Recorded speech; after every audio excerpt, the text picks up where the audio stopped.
Hello everyone, welcome to the illusion के इस video में हम लोग आज का करंट अफेयर पढ़ने वाले हैं जो 27 अप्रैल का है। आइए शुरू करते हैं। भारतीय रिजर्व बैंक ने निजी क्षेत्र के बैंकों में एमडी, सीईओ और पूर्णकालीन निदेशक का कार्यकाल कितने वर्षों के लिए निर्धारित किया है?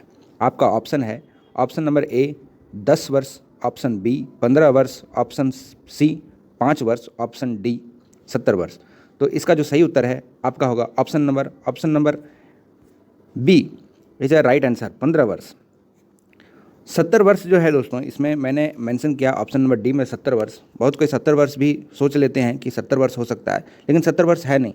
आपको इसमें पूछा गया है कि कार्यकाल कितना निर्धारित किया गया है, कार्यकाल जो है वो कितने वर्षों के लिए निर्धारित किया गया। तो ये होगा ऑप्शन नंबर बी, 15 वर्ष के लिए निर्धारित किया गया।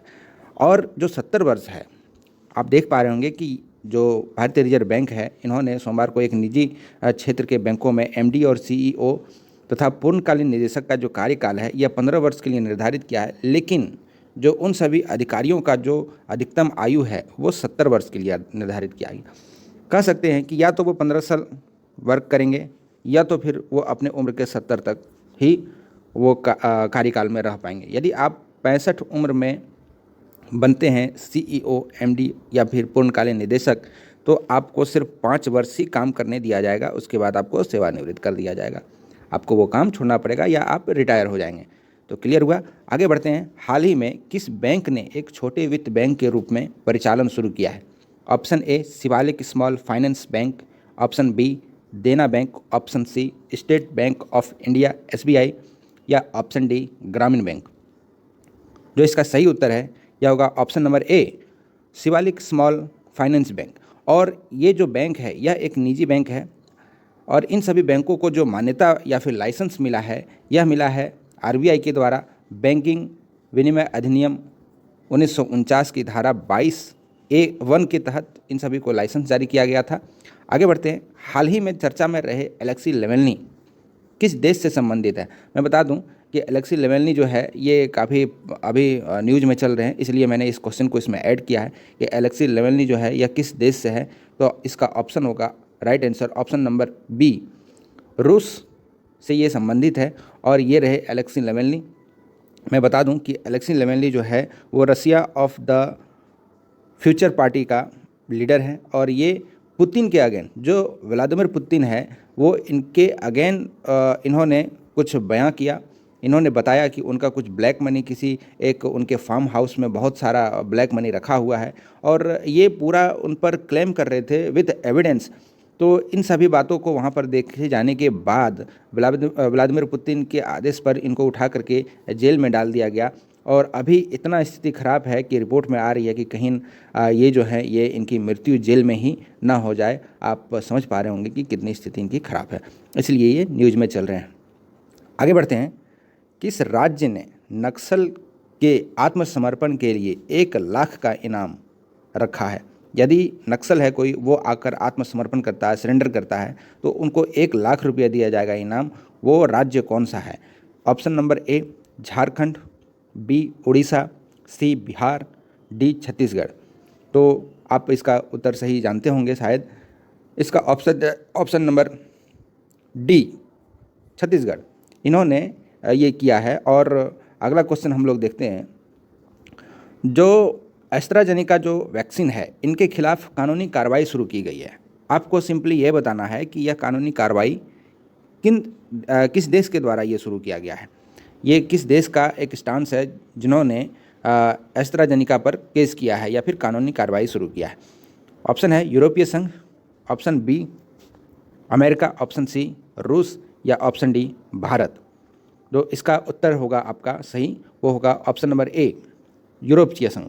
इन्होंने एस्ट्राजेनेका वैक्सीन जो है इन पर जो है वो कानूनी कार्रवाई शुरू किया है।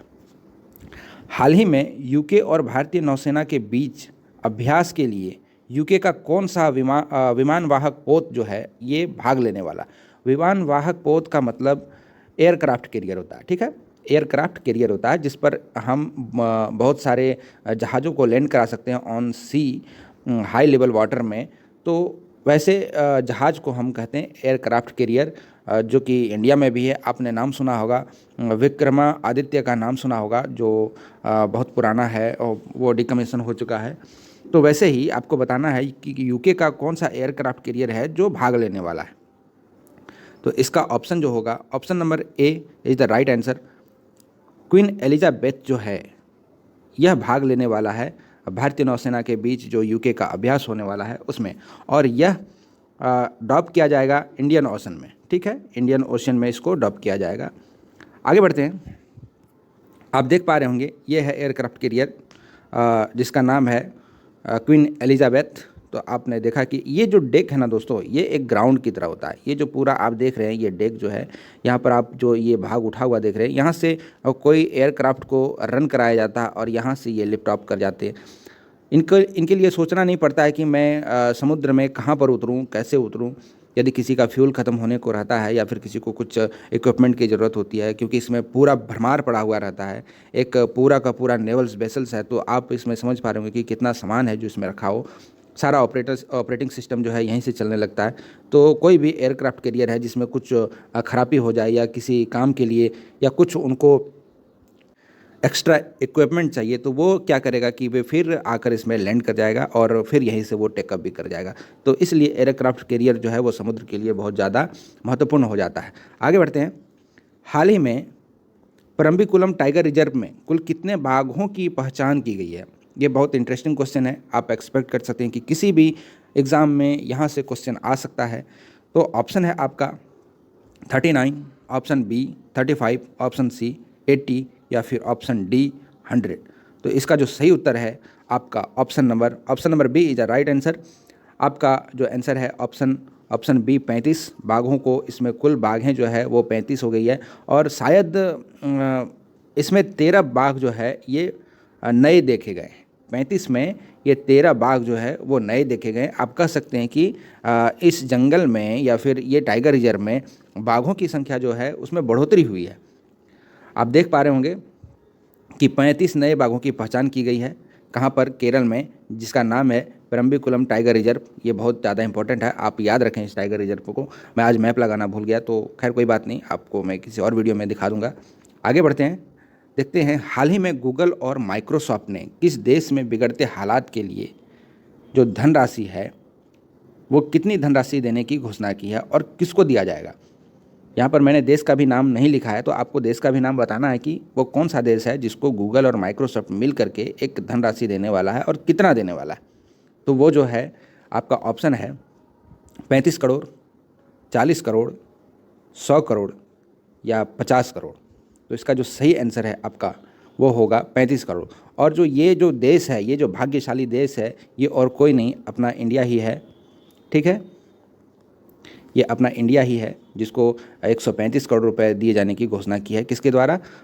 जो गूगल है और माइक्रोसॉफ्ट है, इसके द्वारा दिए जाने की घोषणा किया गया। हमारे आकाश गंगा में सबसे छोटा ब्लैक होल खोजा गया है, उसका नाम क्या है? NGC 4539, TON 618, द यूनिकॉर्न या सरस्वती। इसका जो सही आंसर है आपका ये होगा the unicorn. Option number C, the unicorn is a right answer.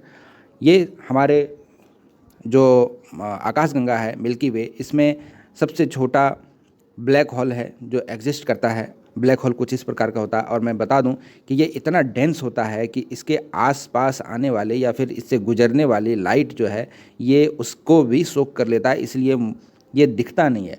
तो भाई ये दिखता नहीं है तो सर आपने कैसे बता दिया कि इसकी खोज की गई है? जी हाँ, खोज की गई है। कैसे? कि कोई ऐसा वस्तु है जो बहुत ज़्यादा डेंस है और वो किसी भी चीज़ को अपने चारों ओर बहुत दिन से वो घुमा रहा है, वो निकलने नहीं दे रहा है, तो हम समझ जाएंगे कि यहाँ कुछ एग्जिस्ट करता है जो पावरफुल है और वहाँ से उसको हिलने नहीं दिया जा रहा है। तो इससे कुछ ऐसे ही पता चलता है कि हो ना हो यहाँ पर एक ब्लैक होल एग्जिस्ट करता हो। ठीक है, तो फिर बाद में इसको और भी रिसर्च करके देखा जाता है कि ये क्या है, नहीं है, तो बाद में इसको बताया जाता है कि नहीं, ये एक ब्लैक होल ही है। तो आपको सिर्फ सिंपली याद रखना है कि जो हमारे आकाशगंगा में, मिल्की वे में जो ब्लैक होल है वो उसका नाम क्या है? तो उसका नाम है द यूनिकॉर्न। ठीक है, आगे बढ़ते हैं, देखते हैं कि यह कितनी दूर में है या फिर इसका क्या इससे क्या रिलेवेंट आपको पढ़ना चाहिए। तो ये जो ब्लैक होल है यह पृथ्वी से 9.5 ट्रिलियन किलोमीटर दूर है। या प्रकाश वर्ष की बात करें तो ये 1,500 प्रकाश वर्ष की दूरी पर स्थित है। यह हमारे सौरमंडल का सबसे जो है वो छोटा ब्लैक होल है। और इसके बाद जब हम बात करते हैं कि सबसे हमारे सौरमंडल का सबसे निकटतम तारा कौन सा है, तो ये होगा प्रॉक्सिमा सेंचुरी, जो 4 प्रकाश वर्ष दूर में है। 4 प्रकाश वर्ष दूर में कि वहाँ से जो लाइट आती है, यदि हम लाइट की स्पीड से चलें तो मुझे 4 वर्ष लगेगा, मतलब 4 साल लगेगा मुझे इस तारा तक पहुँचने में। तो आप समझ सकते हैं कि कितनी दूरी पर यह स्थित है। आगे बढ़ते हैं, देखते हैं UN जनरल असेंबली के द्वारा किस वर्ष को अंतर्राष्ट्रीय वर्ष घोषित किया गया है। 2021, 2022, 2023, 2025।